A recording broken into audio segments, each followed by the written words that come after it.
ओम शांति।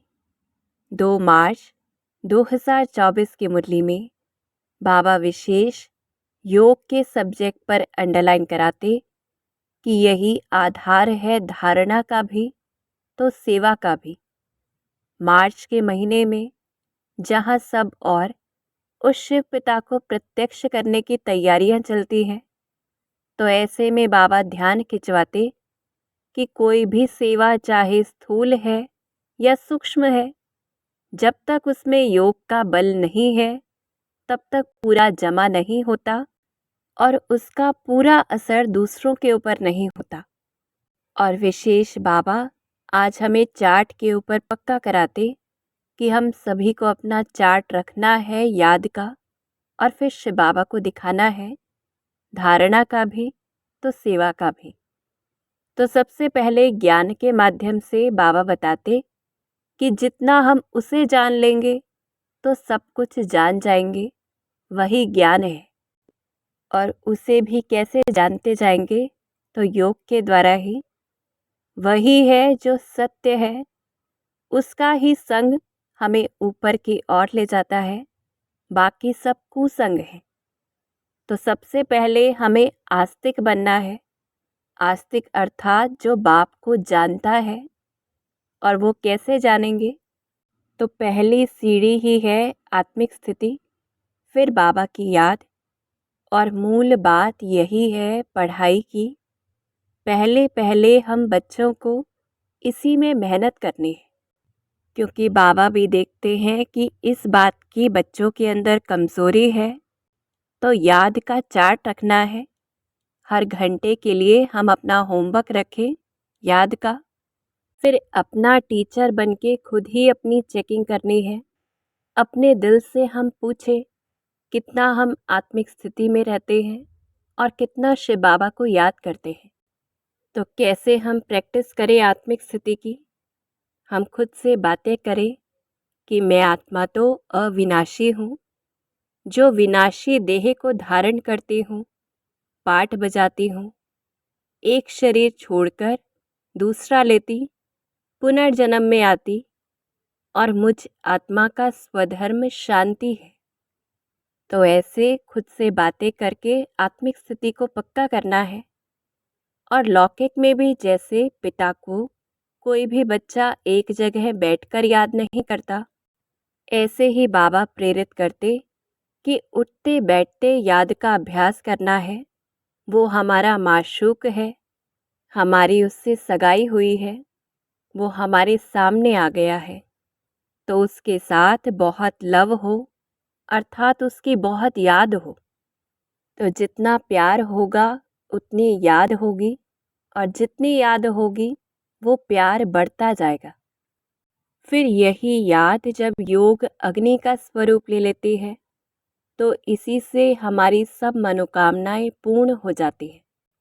तो चेकिंग करें कौन कौन सी मनोकामनाएं अभी भी हैं और वो याद से ही पूरी होंगी, ये खुद को हम समझाएं। हमारे जन्म जन्मांतर के विकर्म पाप भी इसी से खत्म होंगे। इसी योग अग्नि से हम पावन सतो प्रधान बनेंगे और मुक्ति और जीवन मुक्ति भी प्राप्त होगी।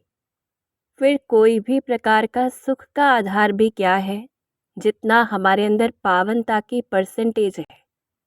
तो ऐसे योग बल मुख्य है धारणा के सब्जेक्ट में भी, क्योंकि याद करते हैं तो लव भी होगा और उसी आधार पर बहुत उन्नति होती है, क्योंकि हम शिक्षाओं को धारण कर पाते हैं।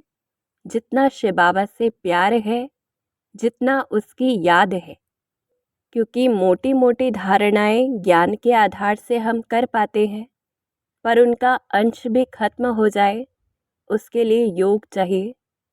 और जैसे कल भी बाबा ने हमें चार्ट के ऊपर अंडरलाइन कराया था, तो आज भी बाबा कहते कि सब बच्चों को चार्ट लिखना है और अपना वो चार्ट दिखाए तो टीचर को पता पड़े। तो मुख्य चार्ट में हम क्या रखें?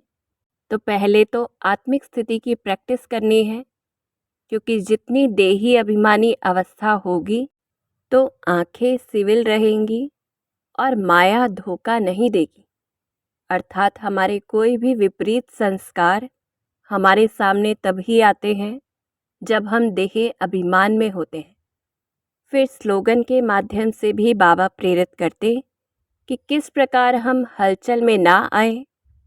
तो जितना बाप समान अव्यक्त स्थिति होगी तो प्रकृति के हर दृश्य को हम साक्षी होकर देख पाएंगे और हलचल से परे रहेंगे। तो ऐसे बाबा धारणाओं के ऊपर अंडरलाइन कराते कि झूठ, पाप या गुस्सा है तो अपना ही सत्यानाश करते। तो गृहस्थ व्यवहार में रहते हमें पवित्रता को संपूर्ण रीति अपनाना है और फिर सेवा के क्षेत्र में जाना है, क्योंकि कोई भी सेवा जब तक योग युक्त और धारणा युक्त नहीं है तब तक उसमें ठगी है, खुद से भी तो दूसरों से भी। क्योंकि सेवा में मार्क्स जमा इससे नहीं होते कि हम पूरा दिन सेवा में लगे हुए हैं, पर उसकी क्वालिटी कैसी है उससे मार्क्स जमा होते हैं। तो कोई भी सेवा में, वाचा में पहले पहले बाप का परिचय देकर सबको आस्तिक बनाना है, शिव बाबा की महिमा करनी है, बताना है कि भक्ति तो कितनी ज़्यादा है और उसमें कितनी आवाज़ है, पर नॉलेज तो शांति की होती है, क्योंकि शांति का सागर स्वयं बाप है, तो वो ही ऐसा ज्ञान देता। फिर उसी बाप से हमें इस समय वर्षा मिलता है।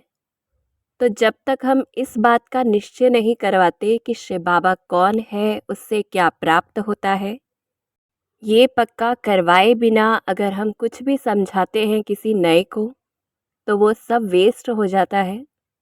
बाबा बार बार कहते कि इतनी सहज बात भी क्यों बच्चे नहीं समझते।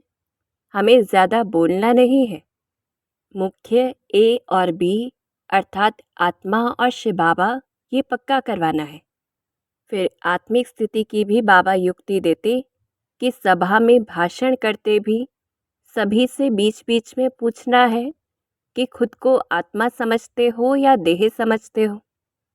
पर ये दोनों ही बातें हम कब पूछ पाएंगे?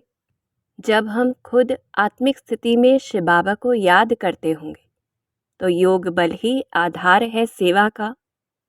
फिर पैगाम देना है सभी को कि आप सभी तो पवित्र सत्युग के मालिक थे और ये काम विकार तो महाशत्रु है जो आदि मध्य अंत दुख देता है।